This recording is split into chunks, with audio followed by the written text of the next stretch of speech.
Bonjour à tous et bienvenue dans l'émission Mes 5 minutes environnement. Aujourd'hui, nous recevons Gabrielle Piot. Bonjour Gabrielle. Bonjour Inès. Vous êtes consultante en économie circulaire. Alors, premièrement, est-ce que vous pouvez nous dire qu'est-ce que c'est l'économie circulaire? Parce que on parle souvent du recyclage, mais en fait, c'est pas que du recyclage. Le recyclage est un des 7 piliers.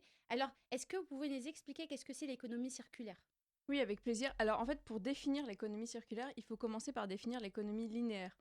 Aujourd'hui, quand on a besoin d'utiliser un objet, on va extraire des matières premières, on va fabriquer l'objet, on va acheter un objet neuf, on va l'utiliser, et quand on n'en a plus besoin, on va le jeter. Ça, c'est l'économie linéaire, c'est le système dans lequel nous sommes actuellement.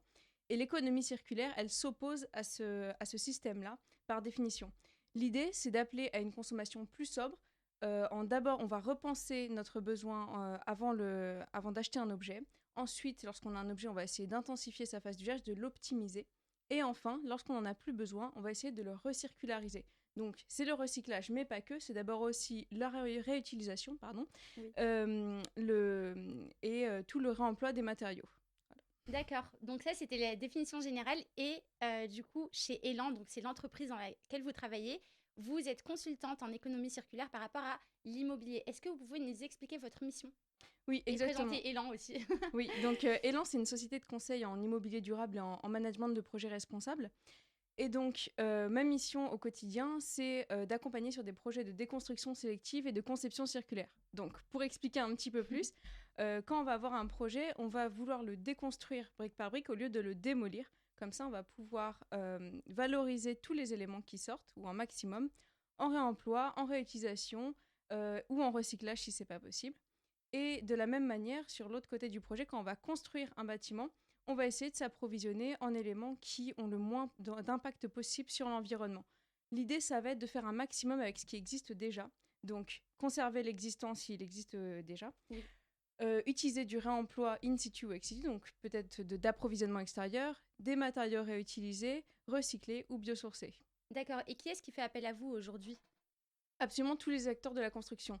Il y a beaucoup d'acteurs sur un projet de BTP. Et donc, on va avoir des maîtres d'ouvrage, on va avoir des architectes, on va avoir des cureurs, on va avoir des associations, des écoles, beaucoup de gens. Donc voilà, l'idée, c'est que... Et justement, c'est ça qui est important dans l'économie circulaire, surtout dans l'immobilier, c'est de penser le plus possible en amont pour pouvoir valoriser, parce que souvent on nous appelle trop tard sur les projets. Oui, On nous voilà. appelle au moment où on va Faut s'y démolir prendre le au début. bâtiment. Oui, c'est ça. On va démolir le bâtiment, on nous dit comment on fait pour valoriser. Mais c'est quelque chose qu'il faut penser le plus possible en amont. D'accord. Donc c'est pas forcément, ça s'adresse bien sûr aux personnes dans le secteur de l'immobilier, mais ça s'adresse à quiconque est en construction en fait. Vous pouvez accompagner même des particuliers, j'imagine, ou je sais pas, des organisations. Ça peut s'étendre On assez travaille aussi, largement. oui, on travaille aussi avec des associations, par exemple, qui peuvent venir récupérer des matériaux qui ressortent d'un chantier, avec des écoles, avec des acteurs publics, avec à peu près tout le monde dans le milieu de la construction. Et ce qui est intéressant, c'est qu'il y a vraiment beaucoup d'acteurs dans l'économie circulaire, dans le bâtiment. Et tant mieux, parce qu'en fait, le BTP, de manière générale, ça représente 70% des déchets en France. Donc, il y a Oui, vraiment c'est énorme. urgence sur ce sujet, en Ah fait. mais oui, c'est tout à fait Oui. urgent. Oui. Et pour que l'économie circulaire fonctionne bien, il faut créer un véritable maillage de tous les acteurs pour mettre en relation donc les fournisseurs, pour mettre en relation les gisements et les besoins. Donc, voilà. D'accord. Bah, merci beaucoup en tout cas. Est-ce que vous avez un mot de la fin? Un mot de la fin sur l'économie circulaire, c'est que moi, c'est un domaine que j'apprécie beaucoup. Ça m'a permis de me rendre compte que tous les sujets sociaux et environnementaux sont intrinsèquement liés. Et c'est ce qu'on fait par exemple chez Elan également. On n'a pas qu'une expertise économie circulaire, on a des expertises sur l'énergie, sur le biomimétisme, sur la biodiversité, sur le carbone, sur la résilience, sur l'adaptation au changement climatique, parce que notre but, c'est vraiment d'accompagner la transition et d'accompagner le changement.